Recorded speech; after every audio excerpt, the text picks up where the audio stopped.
Good morning. आज मैं आप लोग को बताऊंगी कि थ्योरी ऑफ थिंकिंग की यदि हम बात करें तो करीब करीब सभी मनोवैज्ञानिकों इस बात से सहमत है कि चिंतन की शुरुआत उस समय होती है जब व्यक्ति के सामने जो है समस्या उत्पन्न होती है और चिंतन का अंत उस समय तक होते रहता है या समय होता है जब समस्या का समाधान हो जाता है।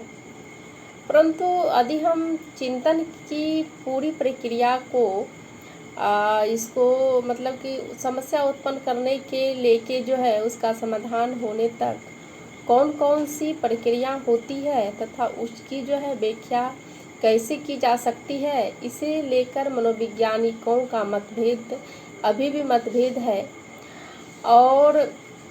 इन प्रक्रियाओं को जो है की व्याख्या करने के लिए मनोवैज्ञानिकों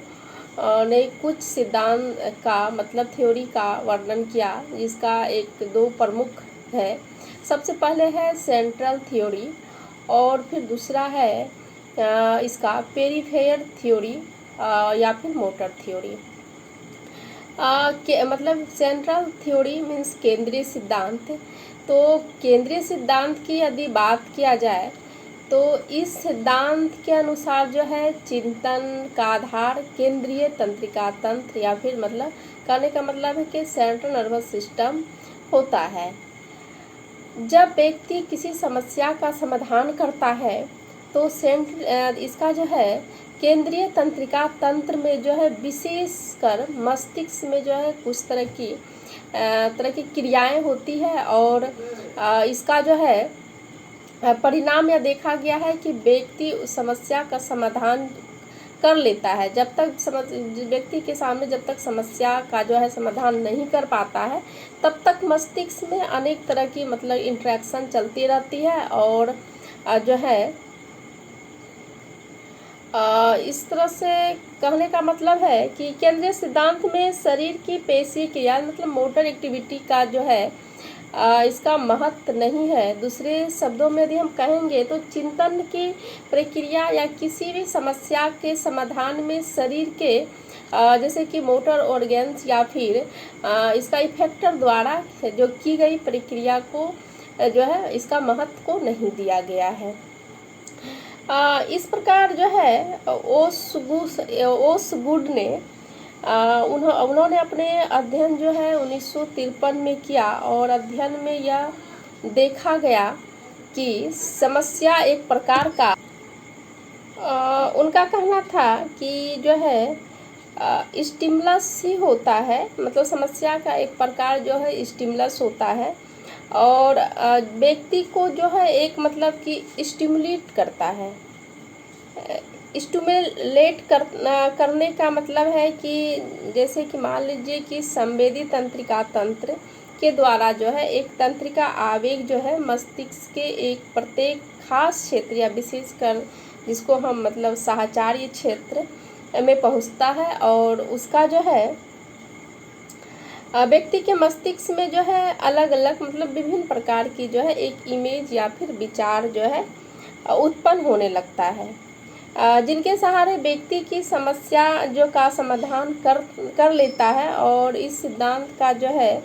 व्याख्या के समर्थन करते हुए जो है संरचनावादी या फिर गेस्टाइल जो है मनोवैज्ञानिकों द्वारा व्यक्त किए गए विचारों से भी मिलता है। यदि हम इसकी आलोचना की बात करें तो जैसे कि केंद्रीय तंत्रिका तंत्र का जो है इसमें इसका जो है इसका केंद्रीय सिद्धांत चिंतन की व्याख्या जो है एक पुराना सिद्धांत है और जिनके समर्थन जो है कई मतलब कि एक ठोस प्रयोगात्मक तथ्य या फिर मतलब एक एक्सपेरिमेंटल फैक्ट से प्राप्त नहीं है, बल्कि ये जो है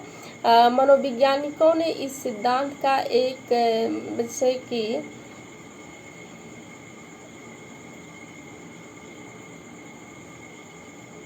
एक मतलब कहने का काम चलाओ सिद्धांत भी इसको कहा जाता है और जिसके व्याख्या के आधार पर किसी प्रकार को जो है एक मतलब सामान्यकरण नहीं किया जा सकता है। यह सिद्धांत मात्र जो है समस्या बोध या समर्थन भी करता है और कि चिंतन व्यक्ति के जो है मस्तिष्क में होने वाली भी क्रिया को भी ये करता है। दूसरी बात है कि इस सिद्धांत में जो है शरीर इसका शरीर के पेशीय अंग के द्वारा की गई क्रियाओं का भी एक मतलब महत्व को जो है स्वीकृत नहीं की गई है, और इसके अनेक सबूत भी है आज मनोवैज्ञानिकों के सामने जो है। इस तरह के जो है उपस्थित में उनके आधार पर यह आसानी से भी दिखाया जा गया है कि चिंतन के जो है पेशीय क्रियाओं का भी महत्व को भी होता है। इस प्रकार मैं कल आपको बात करूंगी कि पेरिफेरल थ्योरी या मोटर थ्योरी किसे कहते हैं। इसी में हमने आज बात किया था कि मतलब चिंतन के सिद्धांत जो है दो तरह का है, एक है सेंट्रल थ्योरी, दूसरा है पेरिफेरल थ्योरी या मोटर थ्योरी। तो आज मैं सेंट्रल थ्योरी पर बात किया, कल मैं पेरिफेरल थ्योरी पर बात करूंगी। धन्यवाद।